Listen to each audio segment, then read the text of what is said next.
Alors, dans un premier temps, je vais revenir sur l'expérience que nous avons fait ensemble la dernière fois. Pour revenir dessus, je vais commencer par lancer un petit logiciel qui s'appelle Philus, que je vous encourage vivement à télécharger depuis internet. C'est un freeware, il n'y a pas de souci, vous tapez Philus simulation et vous tomberez dessus. Vous l'installez sur vos ordinateurs et vous pourrez à partir de ce moment-là l'utiliser pour simuler des petits réseaux. Donc c'est vraiment un logiciel assez simple. Je vais faire avec vous la première manipulation que je vous propose. Donc dans cette manipulation, ce qu'on va installer, c'est des PC. Donc on va mettre 2 PC. On va faire en sorte que ces PC soient sur le même réseau. Alors le réseau, on l'obtient en branchant ces 2 ordinateurs à un switch. Pour les brancher, c'est pas compliqué, on prend le câble et on branche les 2 ordinateurs sur le switch. Alors ensuite, ce que je vais faire, c'est que je vais quand même regarder ce qu'il y a comme paramètres. Alors ce qu'il y a comme paramètres, c'est qu'on trouve sur les ordinateurs, d'abord leur nom, donc on sait que ce sont des portables, et puis on trouve une adresse IP. Donc là, c'est l'adresse IP 192.168.0.10, bon mon Dieu, pourquoi pas. Et puis ici, le masque de sous-réseau. Alors ce qui manque dans ces ordinateurs, c'est qu'ils n'ont pas de passerelle. Donc je pense que le mieux, c'est qu'on va installer tout de suite une passerelle 192.168.0.254. Donc c'est l'adresse passerelle exactement comme celle que je vous avais montrée, celle que j'ai moi avec ma Bbox. Et puis hop, je vais utiliser ça comme ça, j'identifie directement l'ordinateur par son adresse IP, ce sera toujours plus simple. Donc ça c'est le premier ordinateur, je regarde le deuxième ordinateur, alors il a la même adresse IP, ça c'est pas terrible, donc je vais lui mettre une autre adresse IP, par exemple l'adresse 30, et puis je vais lui aussi lui donner l'adresse de passerelle 192.168.0.254. Voilà exactement comme était mon PC et a priori comme était également mon téléphone portable sur mon réseau. Voilà. Alors cette adresse, pour l'heure, vous la voyez nulle part. Pourquoi? Parce que, évidemment, si on a une adresse de passerelle, c'est qu'il faut une passerelle. Alors la passerelle, c'est en fait un routeur. Voilà. Donc là, je mets un routeur. Je dis que mon routeur, il va avoir que 2 interfaces. C'est un truc très simple dans un premier temps. Hop là. Et puis, évidemment, ça sert à rien d'avoir un routeur si je n'ai rien derrière. Donc je vais mettre au moins, c'est le minimum, un ordinateur derrière mon routeur. Donc je vais aller voir cet ordinateur portable là, et lui, on va dire qu'il n'est pas sur le même réseau, d'accord? Donc on va dire qu'il est sur le réseau, ici je note 2 pour dire qu'il est sur le réseau, le réseau numéro 2, et puis lui aussi il a droit à une passerelle, 192.168.2 du coup, puisqu'il est sur le réseau 192.168.2, j'y reviendrai plus tard, et puis on va lui donner comme adresse de passerelle 254. Voilà. Et là, je suis content, je coche ici et je le repère. Donc ça, c'est le réseau qui est chez moi, avec 0 ici, 192.168.0. Ça, c'est un réseau qui est à l'extérieur, très bien, auquel je suis connecté via un routeur. Et puis, eh bien, je vais me préoccuper de ce routeur. Alors, dans ce routeur, je me retrouve avec une adresse 192, donc celui-là, qui est donc la première connexion. 192.168.0.10, eh bien non, ce n'est plus cette adresse-là, maintenant c'est 254. Voilà. Et puis il y a une adresse MAC, et puis c'est le même masque, je ne vais pas le changer ça. Et puis de l'autre côté, il va être sur l'autre réseau, donc sur le réseau 2, et comme il joue le rôle de passerelle, eh bien il a de nouveau l'adresse 254. Voilà, donc une table de routage est calculée derrière. Je ne rentrerai pas vraiment dans les détails là-dedans, parce que c'est un peu compliqué. Voilà. Mais sachez que tout cela, ça génère des tableaux. Hop là, j'ai plus qu'à connecter mon câble entre mon switch et mon routeur. Et entre mon routeur et lui.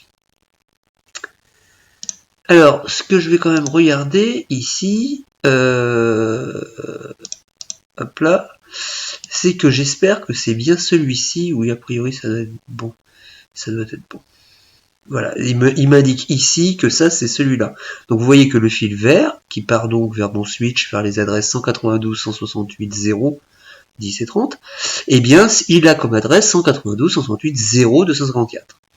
Je clique ici, vous voyez que ce fil-là, eh bien c'est celui qui est sur le réseau 192.168.2, c'est mon deuxième réseau, et lui il a ici comme adresse IP 192.168.2.254. Je vous ferai remarquer une chose, c'est que le routeur, ici, il a une adresse IP, donc 192.168.2.254. Il a ici une adresse IP, 192.168.0.254, donc 0 c'est aussi 254. Alors que le switch, lui, il n'avait pas d'adresse IP. Comme vous constatez, il n'a pas d'adresse IP. Donc maintenant, on va regarder un peu tout ça, comment ça marche. On va faire une simulation.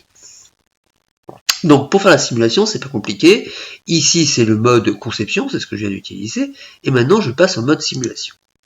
Quand je suis en mode simulation, donc ça écarte ce qui est à côté, je peux pas rajouter des choses là en ce moment, je peux cliquer sur les ordinateurs. Donc ici je vois tous les renseignements propres à cet ordinateur, juste en glissant ma souris dessus. Concernant le switch, je pense pas avoir beaucoup d'informations. Le routeur, peut-être j'ai des informations, voilà. J'ai ces deux adresses IP. J'ai les deux masques qui sont identiques ici, et j'ai les deux adresses MAC. Et puis ici, j'ai enfin toutes les informations concernant l'ordinateur 192.168.2.10. Bien. Alors qu'est-ce que je peux faire sur l'ordinateur? Eh bien, quand je double-clique dessus, je peux installer des logiciels. Alors ce que je vais faire, c'est des choses très simples, hein, c'est un ping et des harp. Donc je ne lance que cette ligne de commande. Voilà. Hop là, donc ça c'est sur mon ordinateur 192.168.0.10. Et puis je ferai après la même chose ici. Bon, je vais le faire tout de suite, comme ça ce sera fait. Ligne de commande, boum, appliquer les modifications, hop là. J'ai ici le deuxième ordinateur qui est prêt. Hop là. Ce que je vais faire également, c'est ici, je vais cliquer, parce que ici vous allez voir la table SAT du switch, ce qui va lui arriver. Voilà. Alors la première chose qu'on va faire, c'est qu'on va faire exactement comme l'autre jour. Donc l'autre jour c'était entre mon ordinateur et un téléphone portable. Et bien là, ça va être entre cet ordinateur-là, sur lequel je suis, et cet ordinateur-là. Qu'est-ce que je vais faire? Dans un premier temps, je vais faire ARP-A. Donc je regarde qu'est-ce qu'il connaît comme adresse.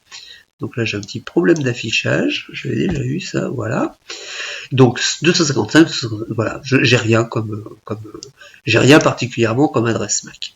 Bon, maintenant ce que je vais faire c'est un ping qui va faire en sorte que lui va s'entretenir avec celui-là. Donc qu'est-ce qu'il va faire? Hop là, ça je le glisse sur le côté, je vais ralentir les trames pour, voilà, je mets à 10%, comme ça vous verrez les trames passer en quelque sorte. Donc je fais ping, ou eh ben, à 192.168.0.30. Et je lance. Donc première opération, vous voyez qu'ici, le switch a envoyé les informations sur les deux côtés. Vous reviendrez en arrière pour vérifier. Alors que maintenant, le switch, il ne fait plus qu'utiliser ces deux câbles-là. Vous voyez que plus jamais celui-ci ne devient vert. Et bien ça, c'est très intéressant. Alors c'est très intéressant, pourquoi? Parce que le switch, il est passé en apprentissage. Donc là, j'ai ça comme table SAT, et en réalité, il y a un problème de mise à jour ici. Donc je ferme, et je rouvre. Et vous voyez qu'en fait, le switch, il vient d'apprendre que sur son port 0, il avait cette adresse MAC là, et sur son port 1, il avait cette adresse MAC là.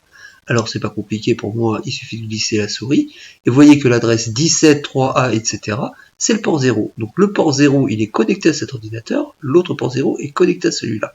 Comment il le sait? Eh bien tout simplement, il a fait dans un premier temps il a cherché dans un premier temps quelle était l'adresse MAC de l'ordinateur 192.168.0.30 et il a fait un ping général avec pour tout le monde un broadcast.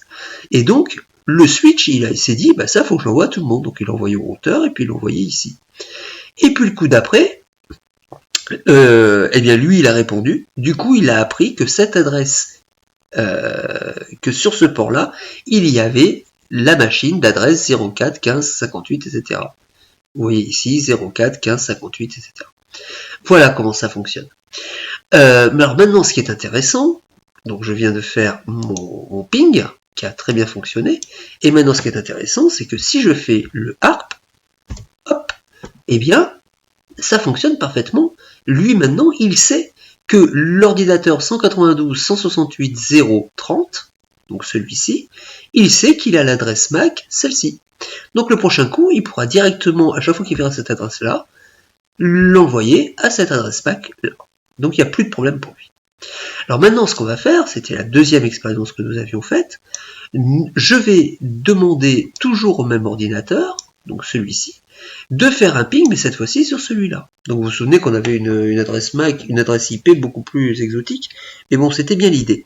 Donc je vais faire un ping, cette fois-ci, et ce ping, je l'envoie à 192.168.2.10. D'accord? Et ce qui va être intéressant, ça sera de suivre ici la table SAT du switch, et puis de suivre ici ce qui va se passer. Alors dans un premier temps, que va-t-il se passer?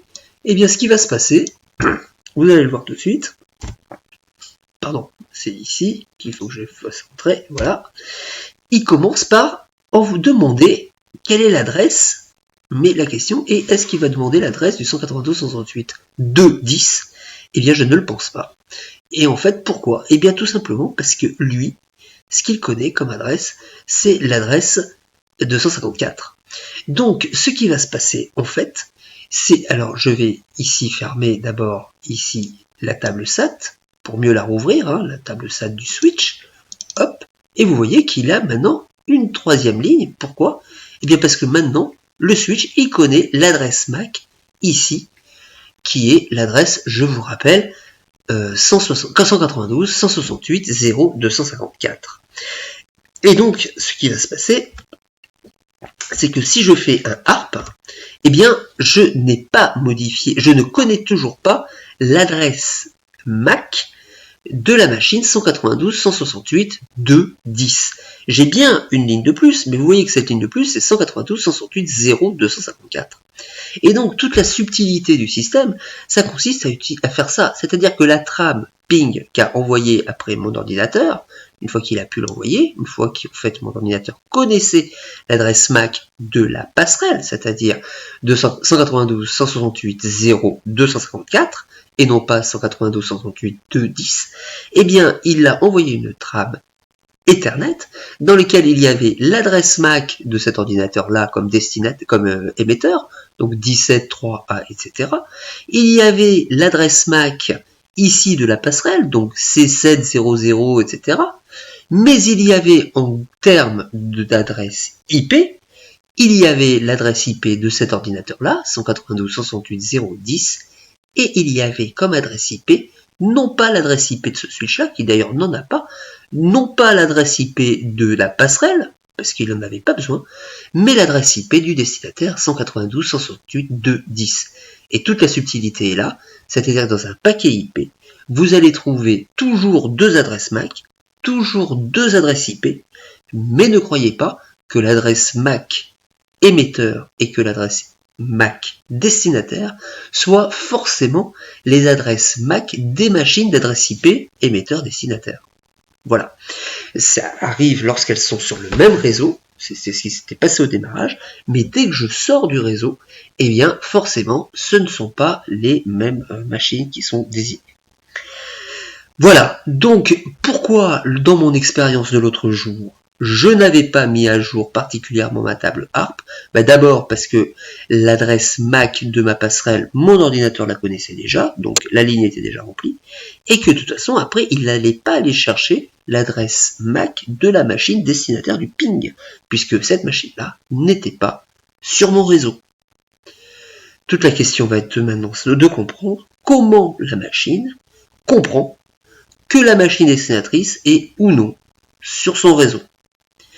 Pour cela, je vous ai préparé une feuille Excel.